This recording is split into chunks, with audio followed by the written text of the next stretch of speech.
19장입니다. 사사기 19장 22절에서 30절까지 매일 성경 12월 9일 사사기 19장 22절에서 30절까지 다 같이 한음성으로 읽겠습니다. 시작. 그들이 마음을 즐겁게 할 때에 그 성읍의 불량배들이 그 집을 에워싸고 문을 두들기며 집주인 노인에게 말하여 이르되 이 집에 들어온 사람을 끌어내라. 우리가 그와 관계하리라 하니 집주인이 그 사람이 그들에게로 나와서 이르되 아니라 내 형제들아 청하노니 이 같은 악행을 저지르지 말라.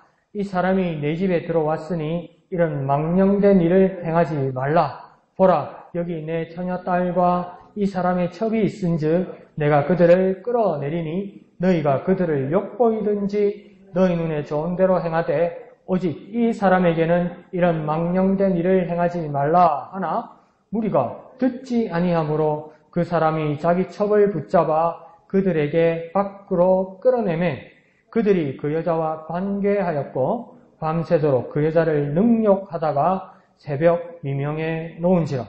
동틀 때에 여인이 자기의 주인이 있는 그 사람의 집 문에 이르러 엎드러져 밟기까지 거기 엎드러져 있더라. 그의 주인이 일찍이 일어나 집 문을 열고 떠나오자 하더니 그 여인이 집 문에 엎드려져 있고 그의 두 손이 문지방에 있는 것을 보고 그에게 이르되 일어나라 우리가 떠나가자 하나 아무 대답이 없는지라. 이에 그의 시체를 나귀에 싣고 행하여 자기 곳에 돌아가서 그 집에 이르러서는 칼을 가지고 자기 첩의 시체를 거두어 그 마디를 찌고 12덩이에 나누고 그것을 이스라엘 사방에 두루 보내매 그것을 보는 자가 다 이르되 이스라엘 자손이 애굽 땅에서 올라온 날부터 오늘까지 이런 일은 일어나지도 아니하였고 보지도 못하였도다. 이 일을 생각하고 상의한 후에 말하자 하니라. 아멘. 내용이 좀 무시무시한 이야기다, 그죠? 근데 이 배경을 여러분 잘 아시죠? 그냥 오늘 본문만 알면 뭡니까? 어떤 사람들이라는 것도 아시죠? 그러니까 사사기 후반부에는 이제 사사 시대가 끝나고 삼순 이후로 사사 시대가 끝나고 그 다음 이제 이 사사 시대의 상황이 정말 악화되어 있다는 것을 말하기 위해서 첫 번째는 미가 집안을 이야기한 거죠, 그죠? 단지파 사람하고 싸우기도 했고 그래서 신상을 세우고 그다음에 레위 지파 사람이 미가 집에서 단지파 사람한테 뺏기고 그래서 자기 소견대로 행했던 것. 그 다음 스토리가 뭐냐면 이제 에브라임 땅에 사는 이 레위인 이야기를 하는 겁니다. 그러니까 에브라임 땅에 왜 레위인이 사는 겁니까? 에브라임 지파인데 왜 레위인은 에브라임 지파 땅에 사는 겁니까? 원래 레위 지파 사람들은 자기에게 할당된 땅이 있습니까? 없습니까? 없죠. 그래서 각자의 땅에 파견되어 가는데 이 레위 사람은 에브라임 땅에 파견되어서 에브라임 사람들을 가르치고 하나님 말씀을 가르치는 지도자였죠. 그런데 이 사람들이 뭡니까? 엉뚱한 생각을 해서 부인 외에 뭘 둔 겁니까? 네, 첩을 뒀는데 첩은 또 어디 사람입니까? 유다 사람이에요. 유다 베들레헴에 사는 사람이란 말이죠. 그러니까 유다 베들레헴에 사는 사람인데 이 첩하고도 잘 못 지냈는지 첩이 보따리 싸고 뭡니까? 친정으로 도망갔죠. 그러니까 친정으로 도망간 여자 찾으러 또 갑니다. 그러니까 되게 지 일은 중요 안 하고 막 다른 일에 정신을 팔려가지고 가니까 또 어떡합니까? 이 레위인이 유력한 사람이었는지 안 그러면 딸이 죄를 많이 지었으니까 잘 벌려고 그런지 장인이 뭡니까? 이 사이를 엄청 잘 대해주죠. 나흘 동안 같이 먹고 놀았다고 그러잖아요. 그러니까 도끼자루 썩는지 모르고 그냥 장인이 잘해주니까 그러니까 이제 날짜 전에 날 가려고 그러니까 장인이 뭐니까 하루만 더 있다 가라고. 그래서 또 주저앉았죠. 그 다음날 갈라 하니까 또 오니까 가지 마라 그러니까 다섯째 날 뭡니까? 갈라 하는데 또 가지 말라니까 나가야 된다서 나갔죠. 나가려면 일찍 나가든가 해질 때 나가가지고 그래 이제 첩 데리고 종들 데리고 나가다 보니까 날이 어둑어둑해지고 그 옛날이니까 겁나잖아요. 그래 가다가 보니까 어디까지 갔냐면 여부수 사람들이 사는 땅까지 갔다 이 말이죠. 그러니까 여부수 사람들은 이스라엘 사람들이 아닙니다. 그러니까 원래 이 사람들이 다윗 시대보다도 먼저 예루살렘에 주둔하던 살던 원주민들이란 말이에요. 그러니까 그 예루살렘이 어느 지파 땅입니까? 아직도 유다 지파 땅이잖아요. 그러니까 유다 지파 땅을 넘어서지 못하면 저 북쪽까지 가야 되는데, 예? 그러니까 이 여부수 사람이 사는 예루살렘 근처에서 날이 어두워져 버렸단 말이죠. 그러니까 그 종이 뭐랍니까? 여기 잘 때를 찾읍시다. 주인이요. 그러니까 주인이 너무 이방 땅에 가서 내가 잠을 청할 수는 없다. 위험하다 이런 거예요. 죄송합니다. 상나무 집안에는 들어갈 수 없다 이런 거죠. 그게 실수였어. 그래서 그 다음 뭡니까? 그 유다 지파하고 접경에 붙어 있던 사람들은 베냐민 지파 사람들이거든요. 그 베냐민 땅이 뭡니까? 접경에 붙어 있던 땅이 기브아 땅이란 말이에요. 기브아 땅. 그 기브아 땅 가까이까지 가니까 한 노인이 있더란 말이죠. 그 노인이 기브아 땅 베냐민 지파 땅에 살더란 말이에요. 근데 이 노인도 알고 보니까 기브아 땅 베냐민 지파 사람이 아니고 고향이 어디라고 말합니까? 에브라임이라고 이야기하는 거예요. 그 딴 데 가서 하는 거예요. 제가 마음대로 하는 거예요. 근무지탈이죠, 전부. 그러니까, 우리 동향이네, 뭐, 이래 돼가지고, 우리 집에 가서, 하룻밤 묵고 가십시오. 오케이, 이래 돼가지고, 여기, 베냐민 지파는 이스라엘 사람입니까? 이스라엘 사람이 아닙니까? 이거 헷갈립니까? 베냐민 지파는 이스라엘 사람입니까? 이스라엘 사람이 아닙니까? 네, 이스라엘 사람이죠. 너무 당연한 거 물어보니까, 짜증이 나서 대답하기 싫은 거예요. 여호수 사람은 이방 사람이라고요. 베냐민 지파는 이스라엘 사람이라고요. 그러니까 안심해서 베냐민 지파 땅인 기브아 땅에 들어가는 거예요. 그래서 이 노인 집에 들어갔단 말이에요. 그래서 이제 이야기가 시작되는 겁니다. 22절 오늘 본문에 그들의 마음을 즐겁게 할 때. 그럼 그들이 누군지 알겠죠, 그죠? 이 레위인, 에브라임에서 온 레위인과 기브아 땅에 있는 이 베냐민 지파 땅에 살고 있는 노인 집에 이 사람들이 즐겁게 하고 있을 때에 사고가 났다 이 말입니다. 일이 터졌다 이 말입니다. 그럼 배경도 다 아시겠죠? 자, 좋습니다. 자, 그러면 왼쪽의 제목부터 한번 읽어볼까요? 왼쪽 제목 시작. 전대미문의 사건. 전대미문이란 말은 뭐냐면 왜 이렇게 어려운 말을 썼을까요? 근데 우리 본문 맨 오른쪽에 보면 본문에 30절에 밑에서 두 번째 줄이죠. 오늘까지 이런 말이 있죠. 오늘까지 찾았어요? 네, 읽어볼까요? 시작. 오늘까지 이런 일은 일어나지도 않았고 보지도 못하였도다. 이게 한자로 하면 전대미문이다 이 말입니다. 한자로 말하면 이때까지 이런 일은 보지도 못하였다. 처음 있는 일이다. 진짜 엄청난 일이 생겼다. 이런 말을 쓸 때 전대미문의 사건 이렇게 쓰는 겁니다. 그럼 이제 제목은 이해하셨죠? 그 밑에 두 번째 밑에 그 보라색으로 된 이방 지역보다 있죠? 제목 밑에 있죠? 그거 한번 읽어볼까요? 시작. 이방 지역보다 더 따뜻한 환대를 기대한 기브아에서 레위인은 참담한 찾았죠? 제목 전대미문의 사건 밑에 두 줄. 다시 한번 읽어볼까요? 시작. 이방 지역보다 더 따뜻한 환대를 기대한 기브아에서 레위인은 참담한 일을 겪게 됩니다. 그는 잔혹한 방식으로 12지파에게 이 참사를 알립니다. 그러니까 이방 지역이라는 것은 여부수 지방을 말하는 겁니다.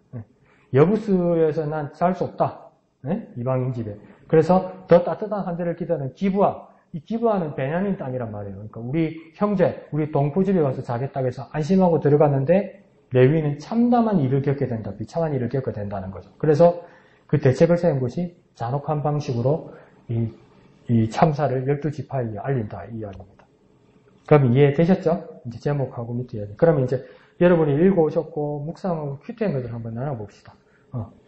오늘은 어떤 말씀이 여러분에게 다가왔고 또 어떤 것을 느꼈고 어떤 것을 한번 적용해 보았습니까? 질문사항도 좋고요. 이한덕 집사님 한번 해볼까요?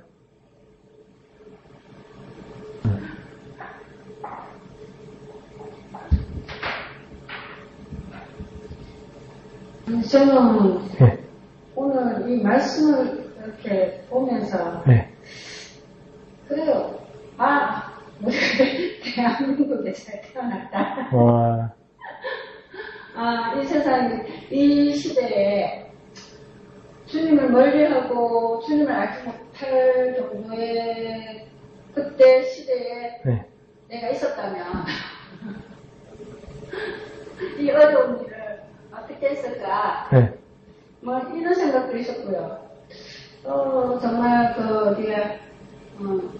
소돔과 고모라 땅에 그 멸망하기 전에 의인 예. 명이 없어서 이렇게 멸망한 것처럼 우리도 정말 하나님 표대를 바라보고 주님 말씀에 더 깊숙이 들어가고 주님과 함께한 주님의 피가 이 땅에 전파되어서 우리가 예수를 믿게 한 이것만 해도 참 행복하다. 네. 네. 그런 걸 느꼈고요. 네. 그래서 좀 더 우리가 주님을 더 깊숙이 알고 네. 주님 말씀 안에 거하면서 살아가야 되겠다고 생각했습니다. 예, 좋습니다. 그래서 이게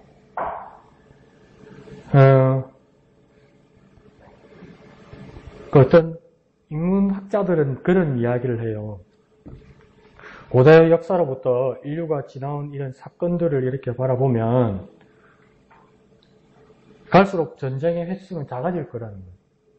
그게 어떤 뜻이냐면 우리나라도 1953년 이후로 전쟁이 없었죠. 한국전쟁, 6.25 전쟁 이후로. 그런데 그전에는 한반도에서 전쟁이 몇 년에 한 번 있었다고 우리 학교에서 배웠습니까? 5천년 역사 동안 4년에 한 번씩 있었어요. 4년에 한 번씩. 이 사람 살 일입니까? 그럼 내가 나이가 50이면 내가 벌써 전쟁을 열 몇 번을 겪어야 되는 거예요. 옛날에 내가 살았습니다. 50년대 이전에까지 내가 살았습니다. 근데 인류가 정말 그 무시무시한 무기들을 이렇게 만들어내면서도 으르렁 대기만 하지 이렇게 터뜨리지 않는다는 거죠. 그러니까 국지전만 하지 이렇게 막 진짜 엄청난 파괴력이 있는 그 무기를 쓴 건 히로시마, 나가사키 원자 폭탄 외에는 없죠. 아직은. 예. 그 왜 그러냐면 그 비참함과 무서움과 두려움이 엄청나게 축적되어 있다는 거예요. 근데 이전에는 뭡니까? 그거에 대해서 모르고 그 무기들이 아주 이렇게 뭡니까? 지역적인 것이다 보니까 그리고 그 인명들의 생명들을 아주 경시하다 보니까 뭡니까? 그냥 마구 죽고 뭐 마구 예사로 생각한다는 거예요. 그리고 이제는 민주화되면서 그 인격 존중, 사람을 존중하고 생명을 존중하고 그다음 여건들이 존중되고 이러면서 뭐 여자를 대신 내놓고 이랬다가는 큰일 나는 거예요. 이거 막 자손 대대로 길이길이 욕먹을 이런 세상에 와다 보니까 서로 어떤 문제의식이 또 깊어지고 만약에 대한 의식이 깊어지다 보니까 전쟁의 수는 줄어든다고 이야기하는 거예요. 큰 전쟁은. 그러다 보니까 이 시대는 그 옛날이 되다 보니까 그 인명이 예사로 생각하면 요즘은 너무 집에 강아지 한 대도 해코지하면 잡혀가잖아요. 큰일 나잖아요. 근데 뭐 그러니까 더 이렇게 전쟁 위험이 없는데 그 시대는 그랬다는 거죠. 그러니까 그 시대에 태어났으면 우리는 이름도 없이 빛도 없이 지도 새도 모르게 뭐 사라졌을 수도 있죠. 그리고 또 이양덕 지사님이 중요한 이야기를 뭐랬냐면 야 이렇게 하나님을 모르고 있는 이렇게 혼란스러운 세상에 그 땅에 내가 태어났으면 내가 어떻게 주님을 알았을까? 내가 어떻게 그 은혜를 내가 입었을까? 생각할 때 아찔하다는 거죠. 그게 한편으로는 정말 중요한 말씀 같아요. 왜 그러냐면 예수님이 그런 말씀 하시잖아요. 많은 선지자들이 보고자 해도 보지 못하였고 듣고자 해도 듣지 못했는데 지금 이것을 보고 듣는 자는 복이 있다 이러잖아요. 그럼 지금 이것을 선지자들이 보고자 하고 선지자들이 만나고 싶고 선지자들이 보고 싶었던 자가 누구였을까?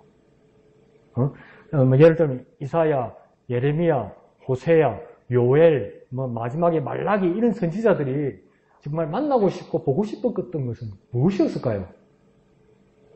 무엇이었을까요? 누구였을까요? 누구였을까요? 아브라함이 누구를 보고 싶었을까요? 네? 하나님? 사무엘하고 뭐 아브라함 하나님 안 만났습니까? 만났잖아요. 모세도 하나님과 얼굴을 대면하여 보았다고 이야기하잖아요. 그 모세는 누굴 만나고 싶고 누굴 보고 싶었을까요?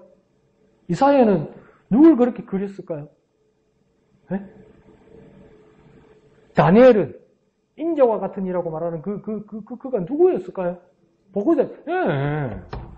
정확하게 얘기해야 되는 거예요. 구원자이신 예수님을 그렇게 보고자 하고 그 말씀을 듣고자 했다고요. 근데 보지도 못하고 듣지도 못하고 죽었다고요. 그 소망만을 가지고. 근데 예수님이 뭐랍니까? 이제 그를 보고 듣는 자가 복이 있다고 이야기했잖아요. 그러니까 나 예수, 구원자 예수를 보고 듣는 자가 복이 있다고 이야기했잖아요. 그럼 예수님을 왜 보아야 되고 예수님의 말씀을 왜 들어야 됩니까? 왜 봐야 됩니까? 왜 들어야 됩니까? 그럼 내가 뭐 어려운 거 물어보겠어. 구원받으려고 그러는 거지. 우리 구원받으려고 그러는 거 아니에요. 우리 죽음에서 구원받으려고 그러는 거 아니에요. 그 구원자 예수를 만나고 싶은 거 아니에요. 그 구원자 예수를 보고 만난 자, 들은 자가 복이 있다고 예수님 말씀하신 거 아니에요. 그런데도 그 상황에서 예수님 그렇게 말해도 제대로 알아듣는 사람 몇 사람 없었다고요. 예수님이 눈으로 보여주고 말로 들려주도 기성 바리새인들, 사두개인들, 서기관들 뭡니까? 핍박하고 죽였다고요. 아니 아니라고. 내가 맞다고 그러면서. 근데 그 많은 선지자들이 보고자 하고 듣고자 했던 거 막 그래 소망하던 거 우리가 다 보고, 그 예수님께서 이 세상에서 하신 일들 다 듣고, 그 다음 그것을 예수님 틀렸다고 잘못해가 죽이던 사람 실수까지, 제약까지 다 본 거 아니에요. 그걸 누가 다 본 겁니까? 또 하나님 찾지 말고. 우리가 말씀을 우리가 다 봤다고요. 뭐가 잘 됐고 뭐가 잘못됐고 이게 확실하고 이것까지 우리가 다 알게 됐다고요. 지금 집사님이 다 알게 됐다고요. 아브라함보다 더, 아니 웃자고 소리가 아니고 사무엘보다 더 그들은 그림자를 보았죠. 네. 표적을 보았다는 거, 실물을 봤다는 게 아니에요. 본질이 있다는 것에 대한 증표를 본 거죠. 이게 반짝반짝 하잖아요. 크리스마스 줄이 반짝반짝. 이게 뭘 상징하는 겁니까? 여러분 생각에는.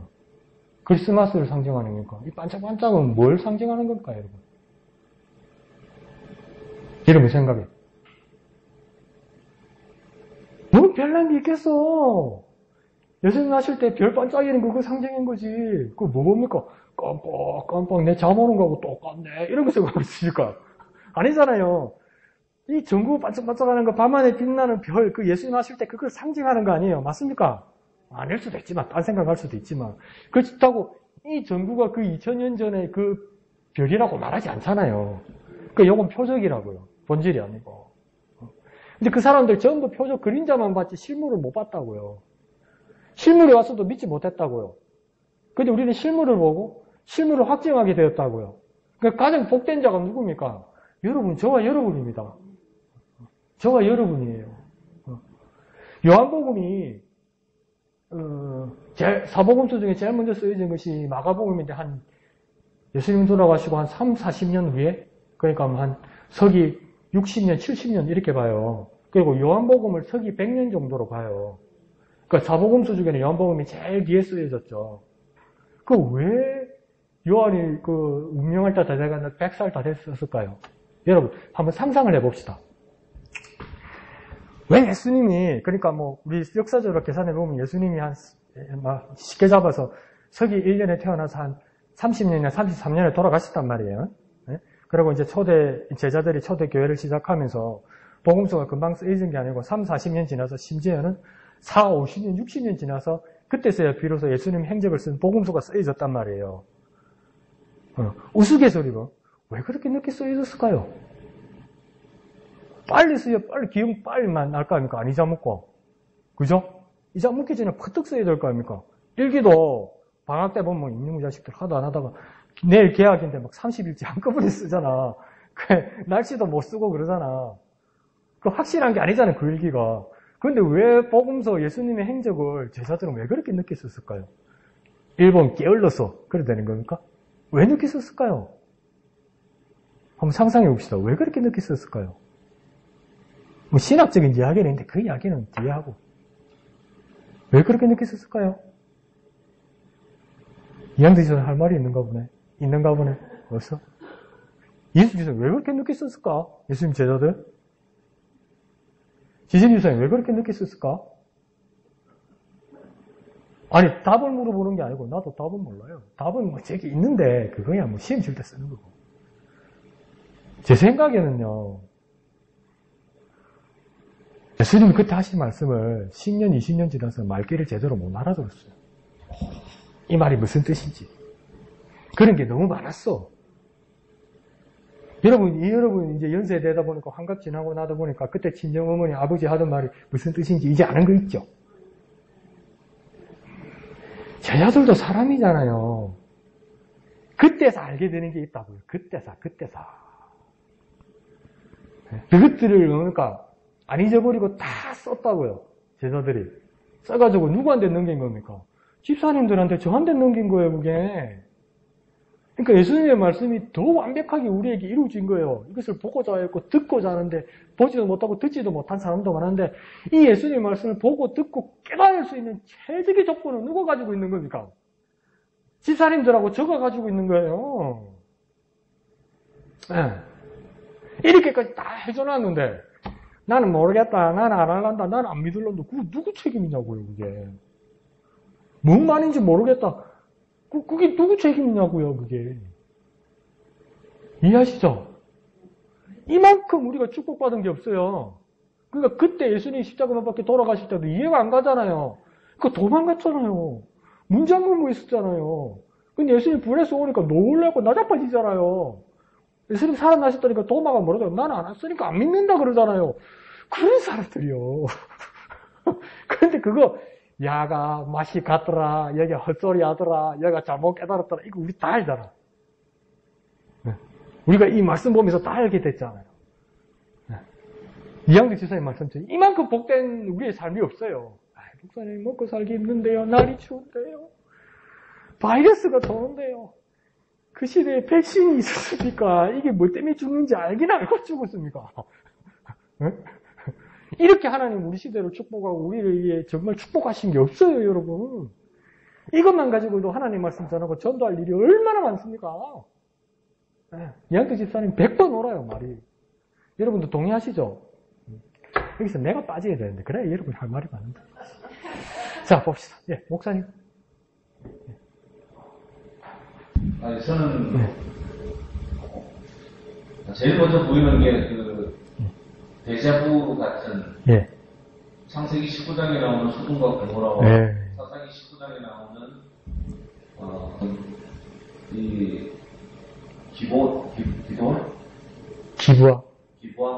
사건의 어떤 동일성 너무 비슷하게 진행되어지고 근데 소돔과 고모라서는 어떻게든 롯이 뭐 내 딸 주겠다 뭐 그래도 결국 나중에 다 보호를 받았는 거예요.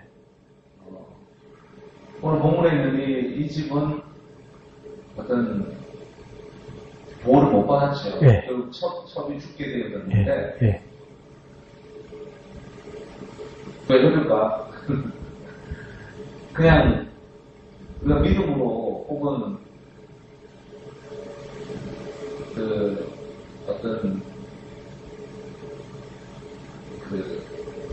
믿음의 행위를 할 때 천사가 붙는다든지 아니면 어떤 하나님의 기적이 일어난다든지 그렇다고 한다면 참 편하고 좋겠는데 롯의 가정은 어떻게 보면 그게 방문했던 존재가 천사였고 그러다 보니까 보호를 받았고 오늘 레위인이었는데 똑같은 어떤 대답을 하고 똑같은 어떤 과정들을 그 사람이 이렇게 했는데도 불구하고 죽게 되어졌다.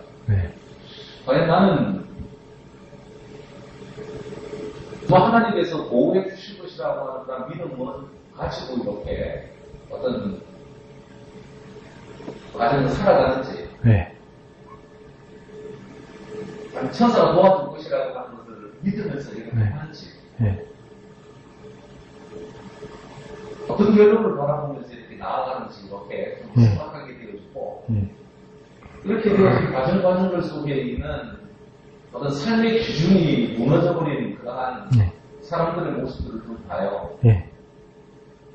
레위인도 그렇고 레위인이라고 하면 그 당시 뭐 율법을 가르치는 사람일 수도 있고 또 이 사람은 꽤 유력한 자였고 좀 유명한 자였고 많은 사람으로부터 존경받는 사람이었는데 불구하고 척이 있고 기준이 다 망가져버려 있는 모습들.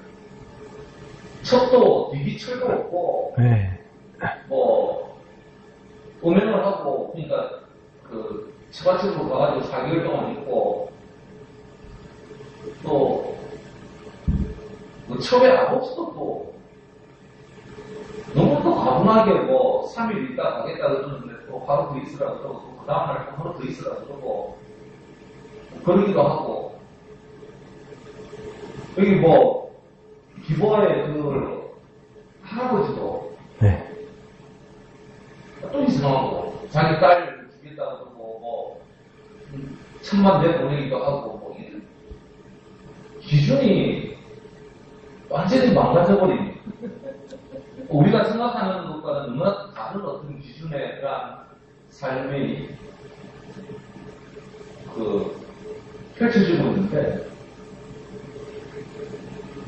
그런 생각할 때 내가 만약에 이 당시 사람이었다고 한다면 그 폭력배들처럼 쫓아가가지고 그 사람 내놓으라고 나도 소리치는 한 사람이지 않았을까. 그 당시 풍조가 다 그렇고 가치관이 다 그렇고 어떤 삶의 어떤 그 형태가 다 모든 사람이 다 그렇게 살고 있는 어떤 물론 폭력배들만 기부하에 폭력배들만 와가지고 물론 그렇게 좀 달라고 부르긴 했지만 나는 과연 어떤 삶의 기준을 잡고 살아갈 수 있을까? 나는 과연 어떤 상황들 속에서일지라도 그 기준과 가치관들이 분명하고 뚜렷하게 해가지고 나아갈 수 있나? 아니, 나도 그냥 그 폭력배의 한 사람이 돼가지고 끌어내라. 재미있고 즐겁고 그 당시 삶의 방식이었고 그랬으니까 나도 똑같이 재밌겠다 그러면서 안 그러면 또 왕따 될 거고 안 그러면 아웃사이더 될 거고 다른 사람도 인정받기 원하는데 나무 빠진다는 것도 그렇고 뭐 그러지 않았을까? 나의 가치관은 어떤가 과연 정말 어떤 하나님의 그런 그 가치관으로 세워져 있나?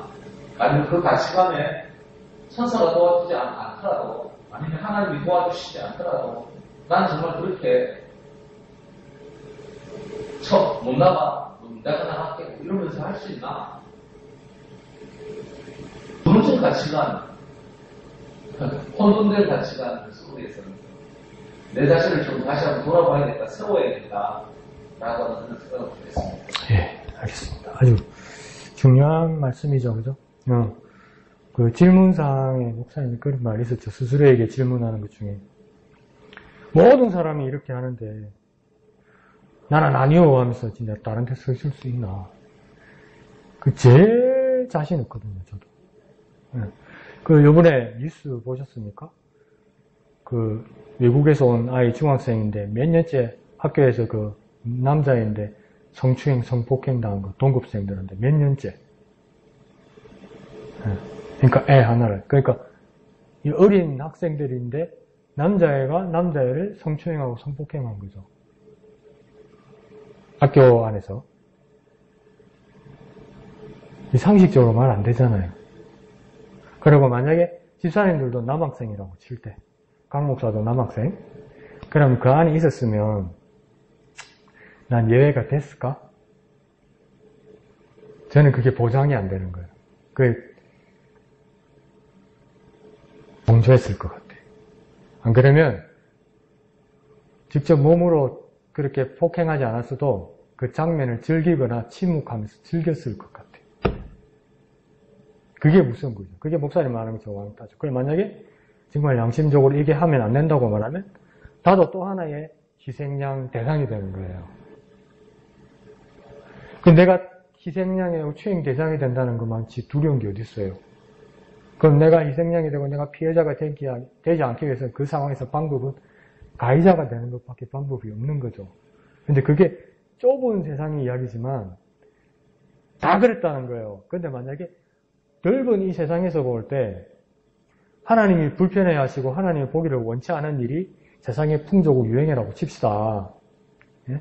그러면 나는 정말 하나님의 뜻을 따르기 위해서 이 무리에서 나와 설 수 있는가? 그게 쉽지 않을 거라는 거예요. 담대함이 없으면. 목사님, 내한테 담배는 어디 있습니까? 아침에 일어나고 밤에 자는 것도 힘들어 죽겠는데 힘쓸 일이 없습니다. 이러면 끌려가는 거예요, 그게. 네? 좋은 게 우리 사는 방법이 좋은 게 좋은 거잖아요.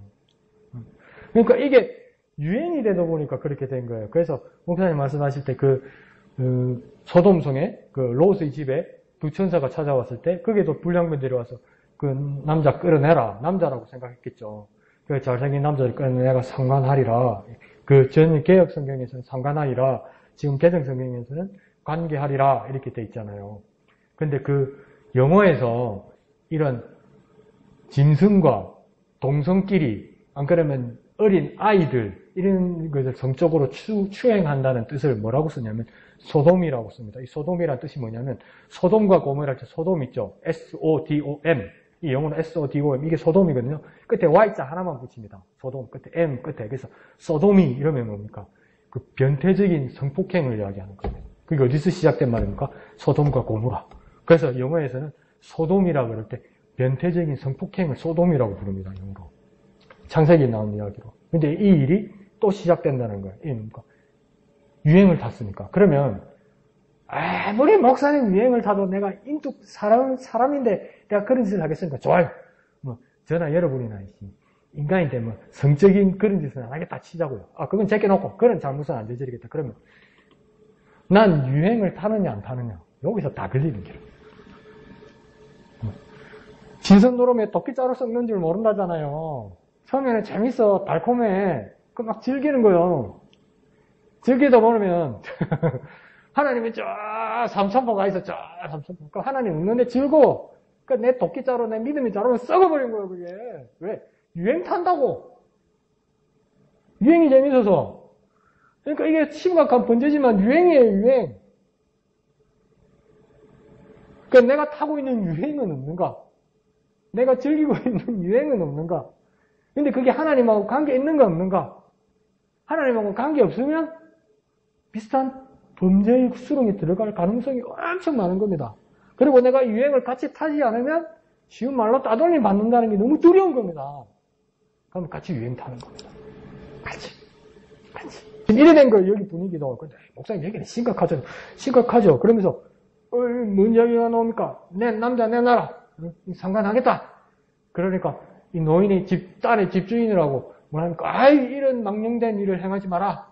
이런 모자란 일을 행하지 마라. 차라리 내 딸과 이 사람의 첩을 내주겠다. 이러잖아요. 요즘 세상으로 말하면 그 영감쟁이한테 물어봐야지. 여자들한테 물어봤나? 나간다고. 물어봤나? 근데 왜 그렇겠습니까? 그 가부장적인 사회에서 여자는 거래를 위한 물건 취급받았다는 거예요. 그 시대가 그래서 그 양두 지사의 말 맞다. 그 시대에 잘 안 태어났지. 큰일 날 뻔했지. 어떻게 아빠가 나를, 구역이에요. 아빠가 나를? 우리 집 키우는 강아지가 아니고, 남의 집 애가 아니고, 아빠가 나를? 집 구역이에요, 그게, 여러분. 남편이 나를? 이야기예요, 이게. 근데 그 예수님 당시에도 그렇게 여성들에게 그 권위가 주어지거나 평등권이 주어진 때가 아니거든요. 근데 빌레몬서에 보면 빌레몬은 사람이 그 집 부잣집 주인이고 오네시모라는 종이 도망간 거 아니에요. 뭐 돈도 좀 저질린 것 같아요, 그죠? 근데 누구한테 도망갔습니까? 아이씨, 이 사람도 저 멀리 도망와가지고 왜 바울한테 도망을 오냐? 입장곤란하게 바울한테 도망온 거예요, 이게. 그 바울은 빌레몬도 알아, 오네시모도 알아. 이거 어떻게 해야 돼, 이거? 그러니까 바울이 뭡니까? 봐달라고 그러는 거 아니에요. 근데 거기서 뭘 하냐면 한 형제라고 이야기할 때 그 형제는 무슨 뜻이냐면요. 지금 종하고 주인 사이잖아요. 근데 바울이 아주 파격적인 이야기를 하는 겁니다. 주인인 너 빌레몬과 이 종인 오네시모, 또 범죄까지 도망가고 물건까지 해잡아먹은 이 오네시모가 그리스도에서 한 형제라고 이야기를 해요. 근데 이 형제는 그냥 형제라고 불러서 한 형제가 아니고요. 그 헬라어에서는 그 형제라는 뜻은 뭐냐면 한 어머니의 자궁에서 나오는 형제라고 이야기하는 겁니다. 그러니까 요즘 시대로 말하면 헌법은 아니라도 도덕적으로 지탄받습니다. 그러니까 바알 같은 사람이 출마하면 무조건 낙선입니다. 예? 이런 말 하면 무조건 낙선입니다. 그런 말을 그러니까 파격적으로 한 거예요. 바울이. 그런데 이 시대에는 보십시오. 그 거래를 위한 것으로 되는 거예요. 그러니까 이 노인이 뭐랍니까? 내 처녀 딸과 이 사람의 첩이 있으니 내가 그들을 끌어내리니 이러잖아요. 그러니까 여자들은 갖고 싶은 마음이 없어. 근데 억지로 끌어내겠다는 거 아니에요. 이게 애비요. 이게 남편이요. 이런 목사님 말대로 원칙이 없는 세상이 있다는 거예요. 하나님을 잊어버리기 시작하면요, 만드는 유행은요, 하나님과 뜻하고 정반대로 갑니다. 그러니까 어떤 사람들은 세상이 그렇게 가부장적이고 남녀 평등이 없던 사회에서 여성 인권이 존중되는 아주 발달된 사회가 되었다. 이게 문화, 역사, 인류학자들의 이야기예요. 그러니까 이 시대는 미개했고, 이 전 시대는 미개했고, 지금 이 시대가 그러니까 발전한 시대다. 이렇게 이야기하는 거죠. 근데 우리는 하나님 앞에 섰을 때, 하나님이 사람을 남자와 여자를 만드실 때 이렇게 차별 지었겠어요? 아니잖아요. 근데 언제부터 이렇게 된 겁니까? 새로운 유행을 사람들이 만들면서 이렇게 된 거예요, 이게. 하나님 없는 새로운 유행을 만들면서. 그러니까 원래 하나님 뜻으로 돌아가면 모두가 평등하고 모두가 귀한 존재인데 하나님 없이 벌써 자기들의 새로운 유행을 만들어가면서 자기들만의 유행, 자기들만의 문화를 만들어가다 보니까 뭡니까? 차별이 있고 천대시하고 막 물건 취급하고 아빠 싫어, 여보 싫어 했는데 막 깡패한테 끌어다는데 안 하면서 갖다 주면 이딴 일이 생긴 거예요. 그러니까 뭡니까? 또 안에 또 노인 어른 또 공경하고 또 대우해준다고 이 레위인 뭐라 합니까? 그 집 따라 놔두고 자기 집 천만 끌어다가 냈다고 그러잖아요. 첩을 붙잡아 그들에게 밖으로 끌어냈다고 그러잖아요. 이게 무슨 남편입니까 이게? 이게 무슨 레위인입니까? 이게 무슨 하나님의 말씀을 받은 사람입니까? 이런 세상이 되는 거죠. 그래서 왼쪽에 질문에도 보면 뭡니까? 그 밑에서 두 번째 줄 보면 오늘날에도 여전히 만연한 자기 이익을 위해서 사람을 서열화하고 도구화하는 소동 문화에 맞서 영적 분별력을 갖추고 대응하고 있습니까? 이러잖아요. 그러니까 이런 남녀 평등의 문제뿐만 아니라 내 이익을 위해서 사람을 갖다가 차별하고 사람을 도구화하고 사람을 이용하려는 내 마음이 있느냐 이 말입니다. 그러니까 내가 이 사람한테 잘 보여야 내가 이 사람하고 잘 지내야 내가 이익이지 내가 저 사람하고 사귀고 저 사람을 대하는 믿지는 장사다 이렇게 생각하고 있냐는 겁니다. 그건 여러분과 제가 벌써 유행을 타고 영적 분별력이 확 떨어진 거죠. 근데 여러분 그러잖아요. 만약에 우리 애가 잘못해가지고 교무실에 불려가면 엄마들은 울면서 꼭 뭐라 합니까? 우리 애는 착한데 친구를 잘못 사귀었어요. 그랬잖아. 그게 뭔 말이요? 그럼 그 집에는 뭔 말이요? 그럼 제일 나쁜 건 누구요? 제일 나쁜 건 누구요? 그러면서 또 애들한테 뭐라 합니까? 친구 잘 사귀라 이러잖아요. 그게 무슨 뜻입니까? 친구 이용 잘해라 이라는 말 아니에요. 어떻게 보면. 네가 친구를 위해서 뭘 해라 이런 거는 절대 안 가르쳐 주잖아. 친구를 위해서 어떻게 희생해라 이런 거 절대 안 가르쳐 주잖아. 친구 잘 사귀라 이 말은 뭡니까? 니한테 도움되는 애 만나가지고 이용 잘해라 이 말 아니에요. 이게. 네. 하나님 없으니까. 하나님 없다는 것을 가장 쉽게 발견할 수 있는 방법이 뭡니까? 사랑이 없으면 하나님 없어요. 내가 그 모임 가운데 사랑이 없으면 하나님 절대 없는 겁니다. 내가 이 사람 잘 만나고 이 사람 잘 대해서 내가 어떤 행복과 어떤 만족을 누리라 이거요. 그게 사랑 없잖아요? 그럼 하나님 없는 거예요. 그럼 우리가 어떻게 그런 상황을 많이 살고 있지 않습니까? 내 이익을 위해서 사람과 교제하고 이용하는가? 그게 참 우리에게 너무나 만연해 있는 겁니다. 그 원칙이 무너진 겁니다. 목사님 말한 대로. 저도 원칙이 무너진 겁니다. 죄송합니다. 목사들 사이에서, 목사 친구들 사이에서도 저는 개척해가지고 뭐 담임이 됐다는데 어디 청명 받았다는데 어디 외국 가가지고 뭐 잘 나간다는데 이러면 한편으로는 그냥 니 잘 먹고 잘 살아 이런 마음이 들면 그게 무슨 소리입니까 그게. 근데 나한테도 그런 마음이 든다고요. 그 원칙이 무너진 거예요. 하나님 사랑의 원칙이 무너진 거예요. 이제. 얼마나 그런 일이 많습니까? 그죠? 안타깝죠? 오늘 이인숙 집사님이 준비를 많이 해왔더라고. 아까 내한테 막 설명한다길래, 집사님, 조용. 집사님 예배 시간에 합시다 이러면서 막 줄도 치우고 글도 써오고 막 오늘 내용 보면서 너무나 안타까워가지고 어떻게 사람이 사람한테 이럴 수 있냐 하면서 한탄을 하시더라고. 집사님 얘기 좀 할까? 안 할까? 하기 싫어? 그럼 내가 집사님 말한 걸 한번 옮겨드릴게요. 다음 주에는 집사님 직접 하셔야 돼요. 오늘 대신 해줄게요. 그러기 싫으면 다음 주 교회 안 오면 돼. 자, 뭐라고 말씀하시냐면, 첫 번째. 네, 재밌는 이야기죠. 제일 처음에 노인이 두 사람을 내보내겠다고 이야기했잖아요. 근데 왜 두 사람이 안 가고 한 사람만 가냐? 딸은 또 어디 도망갔느냐? 그 얘기하고, 두 번째는, 우리 뒤에 보지만, 아주 중요한 말입니다. 사람이 어떻게 사람한테 이럴 수 있느냐. 근데 사람이 사람한테 어떻게 이럴 수 있느냐 할 때 우리가 이때까지 얘기한 건 그 불량배들이 이 여인에게 윤관한 것, 이게 사람이 사람으로서 할 수 없는 짓이라는데 그 다음 또 이 레위인이 사람으로서 어떻게 이럴 수 있느냐는 거야. 아무리 억울해도 그렇지. 이 시신을 어떻게 12도막을 내냐는 거지. 이게 말이 되냐는 겁니다, 여러분. 여러분 작년입니까 재작년입니까 기억납니까? 그 전 남편하고 만나가지고 전 남편 약 먹여가지고 그 죽였던 여자. 근데 그 화장실에서 그 남편 그거 했다고 그러잖아요. 토막을 냈다고 그러잖아요. 그 토막을 냈는데 여러분 쉽게 이렇게 잘려지지 않습니다. 그러니까 막 자기 손이 베이고 막 붕대 칙칙 감아오고 있었잖아요.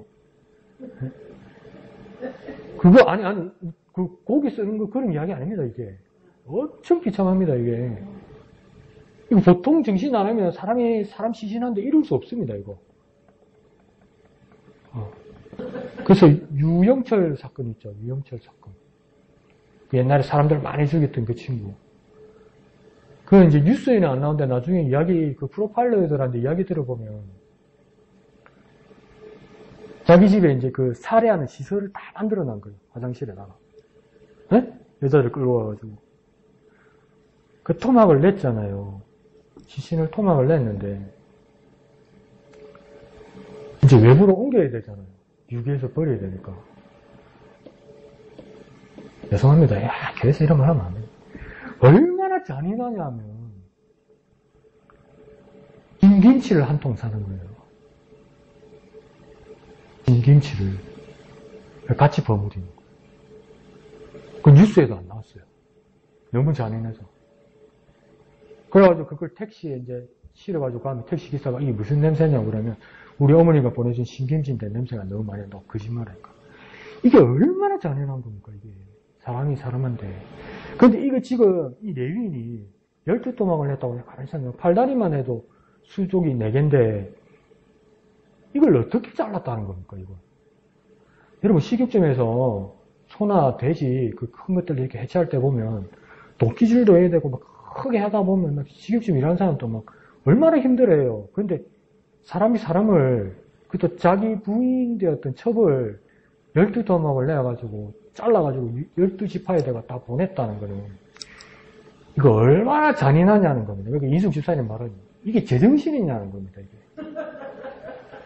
아니 진짜 웃자고 하는 이야기가 아니고 이게 사람으로서 제정신이냐는 겁니다. 이게. 이럴 수가 있냐는 겁니다. 이게. 그 왜 이렇게 잔인해졌냐는 겁니다. 근데 이게 비슷한 모양이 어디서 나오냐면 나중에 왕이 시작해서 첫 번째 왕 사울 왕이 왕으로 임명되고 나서 왕으로서 인정을 잘 못 받아요. 그래서 다시 농사 짓고 있죠. 근데 암몬 사람들이 길르앗 야베스 사람들이 침공해 와서 뭐라고 그러니까 항복해라. 그러니까 항복한다고 그러니까 그냥 항복 안 받겠다. 누나 하나씩 빼고 항복 받겠다 이러잖아요. 암몬 사람들이. 그러니까 그 이야기를 듣고 농사 짓고 있던 그 사울 왕이 자기가 그 끌고 가던 소 2마리를 12토막을 내잖아요. 그러면서 각 지파에다가 보낸다고요. 소 잘란 거를. 그러면서 이스라엘 사람들을 소집한다고요. 그러니까 사울 왕도 사람 가지고 안 그랬어. 그죠? 소 가지고 그랬다고요. 각을 뜯다고 그러잖아요. 근데 지금 그러니까 사람을 각을 뜯다고 세상에 이런 법이 어딨냐는 겁니다, 이게. 얼마나 타락하고, 얼마나 자기 마음대로 살아가는 이 시대가 되었으면, 그러니까 이걸 보고 있던 이 각 지파의 이스라엘 사람들은 이 사연을 몰라요. 왜 이 사람 시체 덩어리가 토막이 내한테 왔는지를 모르는 거예요. 정확하게. 편지 써가지고 안 보냈으니까. 그러니까 어떻게 이스라엘 사람들은 생각하냐면, 누구 집 첩이라는데, 누구 집 마누라라고 그러는데, 이렇게 누가 죽였는가 보다. 이렇게 생각한 거예요, 이게. 이렇게 잔인하게. 그러니까 이거 뭡니까? 가운데서 이 레윈이 장난친 거예요, 이게. 전쟁을 만드는 거예요, 전쟁을. 이거 알습니까? 사실 전부 자기 소견대로, 자기 마음대로 하다 보니까. 자기 마음대로가 웃기는 정도가 아니라 이인숙 지사님이 걱정하는 것처럼 잔인해진다는 거예요. 사람이 사람 구실을 못한다는 거예요, 이게. 이런, 진짜, 목사 이러면 안 되지. 이런, 사람이 사람 구실을 못한다는 거예요. 왜요? 하나님 사랑이 없으니까. 사람은 하나님 사랑이 있고 자기 소견대로 하면 이렇게밖에 안 된다고요. 이렇게밖에. 아무리 생각해보지 이렇게밖에 안 된다. 그러니까 막 전부 분기 텐션해가지고 나중에 뒤에 가면 그러니까 죽이라 이래가지고 막 몇만 명씩 죽잖아요. 몇만 명씩 전쟁을 해가지고 그것도 남의 나라니까 자기 형제끼리 베냐민 집파 자기 형제잖아요. 다 죽이고 나니까 저게 남자가 다 죽어가지고 자손이 없어지게 돼서 그러니까 지네가 잘못해놓고 하나님 보고 엉엉 운다. 어쩌다가 우리 형제에서 하나님 내가 하는 거지. 네가 안 그랬나 네가 잘못했나 네가 안 그랬나 네가 다 죽였나. 그러니까 생각해내는 아이디어가 뭡니까? 또 나쁜 짓 합니다. 뭡니까? 저 축제하는 데 가가지고 여자들 납치해가 보쌈 해오라고 그럽니다. 이런 법이 어디 있어요, 이 세상에. 보쌈 해오라고 그래요. 마누라 보쌈 해가 훔쳐오라고 그래요. 그러니까 딸 뺏긴 집안에서 어떡합니까? 족장들 들어가서 세상에 이런 법이 어딨냐고! 그러니까 또 족장들이 뭐라 그럽니까? 입 다물어 이럽니다. 이런 억울한 경우가 어디 있습니까? 이거 왜 그렇습니까? 소견대로 하는 거예요. 죄송합니다. 지 마음대로 하는 거예요. 지 마음대로 하는데 지네들끼리 동의가 되고 합의가 되고 다수결이 되는 거예요.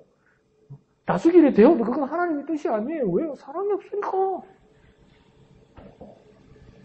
죄송합니다. 이 모양이 여인이 죽기 전에 머리를 잡고 이렇게 얼마나 몸부림 지켜서 눈으로 달라고. 그쵸. 이게 보면, 여기 보면 그렇게 돼 있죠. 24절 동틀 때 여인이 자기 주인이 있는 그 사람 집 문 앞에 이르러 엎드려져 밟기까지 거기에 엎드려져 있더라. 그의 주인이 일찍 일어나 집 문을 열고 떠나고자 하더니 그 여인이 집 문에 엎드려져 있고 이러잖아요. 그래서 엎드려졌다는 말이 3번 나와요. 여인이 엎드려졌다는 말. 근데 이 엎드려졌다는 뜻이 뭐냐면 히브리어로 나팔이라고 이야기해요. 나팔에는 비슷한 말을 어디서 여러분이 보았냐면 노아 시대에 하나님의 아들들이 사람의 딸들과 결혼했다고 해서 저들이 육체가 되었다고 그럴 때 그 사람의 딸들의 자손들을 보니까 네피림이라고 불렀습니다. 기억나죠? 네피림과 나팔이 같은 말인데 뭐냐면 탈락했다는 뜻입니다. 탈락했다는 말과 더불어 보니까 떨어져 나갔다는 겁니다. 외톨이가 되었다는 겁니다. 버림받았다는 이야기예요. 그러니까 이 여자가 엎드려졌다는 말을 3번이나 이야기하는 건 뭐냐면 버림받았다는 거예요. 누구로부터? 남편으로부터 버림받았다는 거예요. 그러니까 집사람이 말한 것처럼 그게 얼마나 애절합니까? 살려고 집 문 앞에 왔는데 문 앞에 딱 섰는데 이 문을 안 열어줘. 왜 안 열어줍니까? 지 무서워서 지 살라고. 그러니까 사랑이 없어요. 왜요? 예수님은 뭡니까? 내가 죽어도 살리려고 그러는 거고 여기는 뭡니까?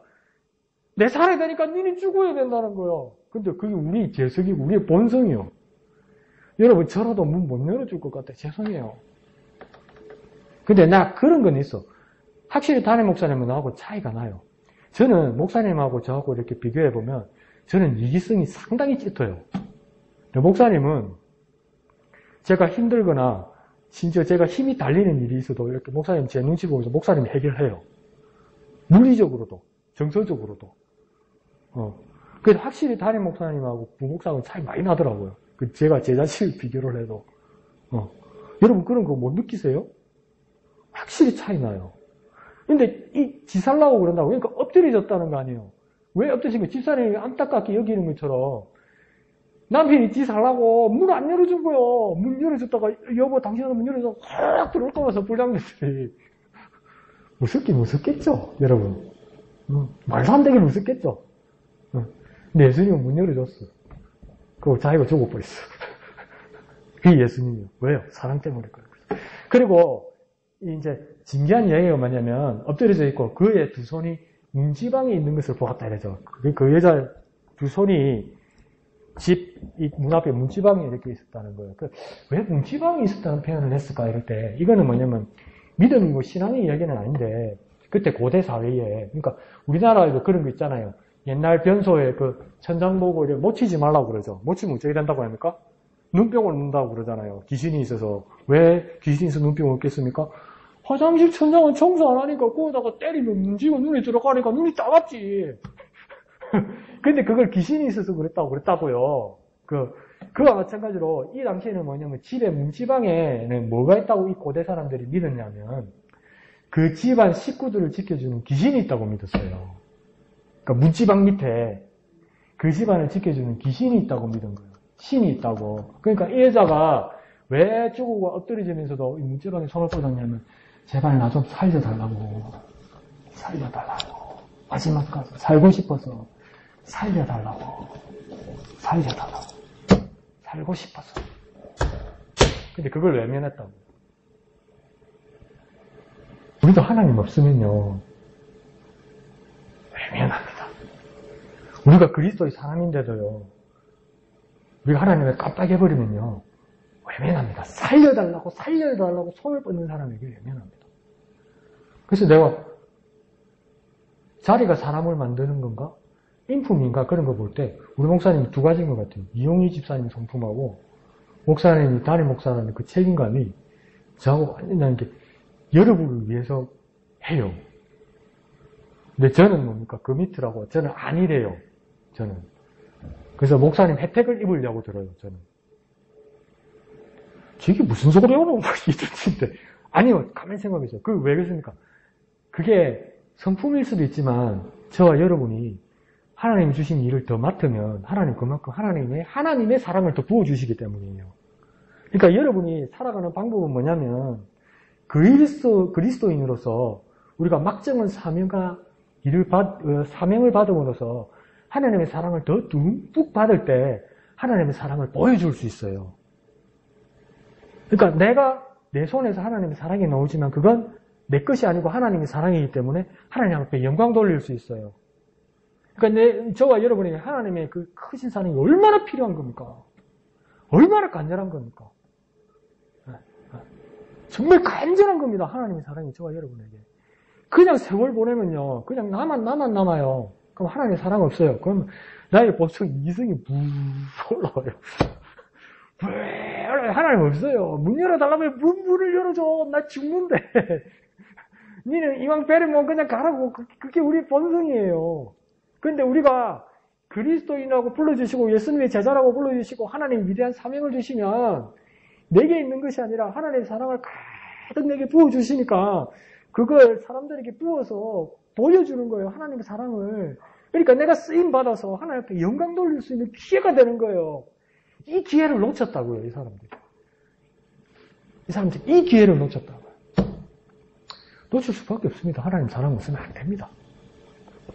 저와 여러분 오늘 한 가지만 가지고 교회를 나서면서 기도합시다. 나는 정말 하나님의 사랑이 필요합니다. 하나님 되게 가득 부어주셔서 하나님 사랑을 느끼고 또 하나님 사랑을 다른 사람들한테 가득 부어주게 하여 주옵소서. 여러분 사람을 사랑하면요. 하나님 사랑을 사랑하면 뭐 행복하고 건강하고 보상받고 그런 생각하지 마십시오. 내가 하나님 사랑받았으니까 나는 이제 아픈 것도 없고 힘든 것도 없고 괴로운 것도 없고 아니요.